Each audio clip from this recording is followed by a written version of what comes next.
Depuis 36 000 ans, le décor n'a pratiquement pas changé.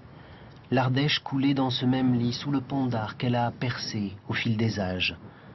La végétation, il y a 36 000 ans, était moins dense à cause du climat glaciaire. Des mammouths et des lions rôdaient dans les parages, mais la falaise avait la même allure. Cette entaille naturelle dans la roche était là aussi et servait déjà de chemin aux hommes de la préhistoire. À l'intérieur du massif, dans les ténèbres et les méandres du calcaire, le trésor que nous cherchons, lui non plus, n'a pas bougé depuis 36 000 ans.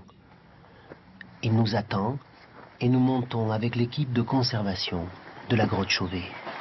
Et c'est le chemin exactement que prenaient les occupants de la grotte? On est dans leur pas. Aujourd'hui, les hommes de Cro-Magnon, c'est nous. Alors, on monte à la grotte, après on y descend. Contrairement à d'autres sites comme Lascaux, où on y arrive en voiture et on rentre directement, l'accès ici est quand même très différent. Après 20 minutes de marche, nous retrouvons Dominique Baffier, spécialiste de l'art pariétal qui va nous guider. Il faut franchir une porte blindée de sous-marin, endosser une combinaison de salle d'opération. L'objectif, c'est bien de maintenir la grotte dans l'état de confinement dans lequel elle a été trouvée. Dans ce boyau, nous suivons le chemin des spéléologues qui ont découvert la cavité le 18 décembre 1994. Jean-Marie Chauvet, Liette Brunel et Christian Hiller ont eu ce jour-là ce qu'on appelle de l'intuition. C'était pas l'entrée qu'on pointait les zones préhistoriques de toute évidence, ni les animaux qui ont fréquenté la cavité. Les hommes préhistoriques entraient par un grand porche qui, en s'effondrant, a fermé la grotte et l'a protégée. Une chance. Hormis la passerelle qu'il ne faut pas quitter, tout est vierge, intact, préservé, comme cette mâchoire de bouquetin, figée dans la calcite. On passe un seuil là, vous faites bien attention. Sous la conduite des agents du ministère de la Culture, nous avançons, un peu intimidés, comme sur une autre planète, comme dans un autre temps. La grotte Chauvet, nous le savons, a quelque chose d'unique.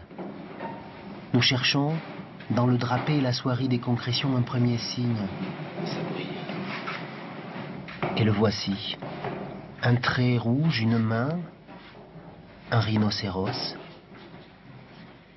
Et plus loin, sur la peau du calcaire, un ours tacheté et une panthère ardéchoise. Ça va crescendo, comme une espèce de mise en scène grandiose théâtrale.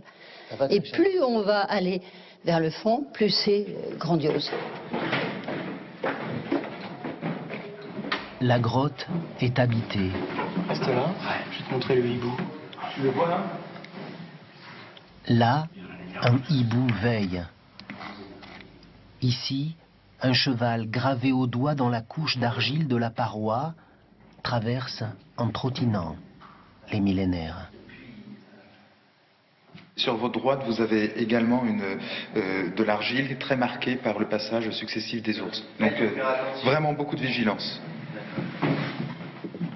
L'ours des cavernes a longtemps été le maître des lieux. Il est toujours présent. Un crâne nappé de calcite, une empreinte de pas, un coup de griffe.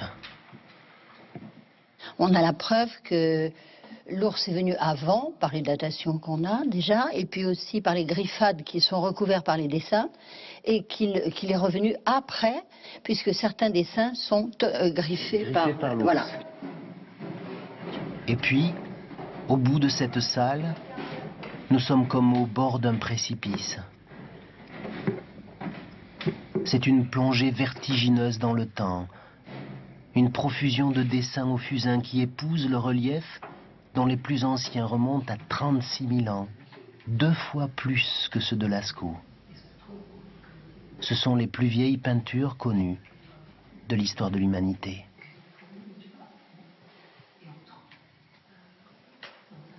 Pourquoi ils faisaient ça? Pour exprimer leurs croyances. Les animaux sont très naturalistes, mais ils sont aussi en mouvement avec une étude de leur comportement qui est tout à fait rarissime. L'art paléolithique, c'est un art statique, comme ça on voit les animaux plantés sur leurs pattes, un peu flottants, on disait. Mais là, au contraire, c'est la vie de tous les jours. C'est le félin dans la niche qui est en train de séduire une lionne qui n'en a pas envie, c'est les chevaux qui hennissent. Enfin, c'est un art très, très vivant, très sonore et très dynamique. Et les œuvres sont en parfait état. Depuis la découverte de la grotte en 1994, la priorité est la conservation. C'était déjà le souci des spéléologues qui l'ont découvert et qui l'ont vu pour la première fois. C'est le souci des équipes qui la prennent en charge depuis 20 ans maintenant. Et ces 2 rhinocéros qui se battent derrière moi ont été datés grâce à des micro-prélèvements de charbon de 32 000 ans. 32 000 ans, le combat continue pour nous émerveiller. Il nous reste une demi-heure. Nous avons une visite de 2 heures. Tout est compté à Chauvet. 420 animaux, 14 espèces différentes. Une demi-heure. Il reste un chef-d'œuvre à voir dans la salle du fond. La conservatrice Marie Bardisa est allée vérifier le taux de gaz carbonique. On peut pas y aller? On peut le faire à plusieurs conditions. D'abord, ne pas y rester longtemps, parce que vous allez voir que on se limite, hein, on est limité dans nos capacités. C'est une chance, cette partie est souvent fermée. Sur le trajet, on voit des restes de feu qu'on croirait éteints la veille avec des charbons tout frais qui ont servi à réaliser les peintures.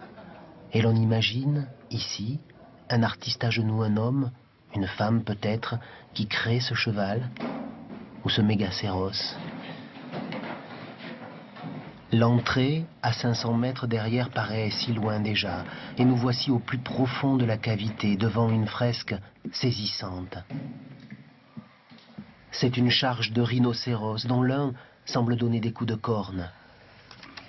Des félins à l'affût, prêts à bondir. Un cheval dans une alcôve.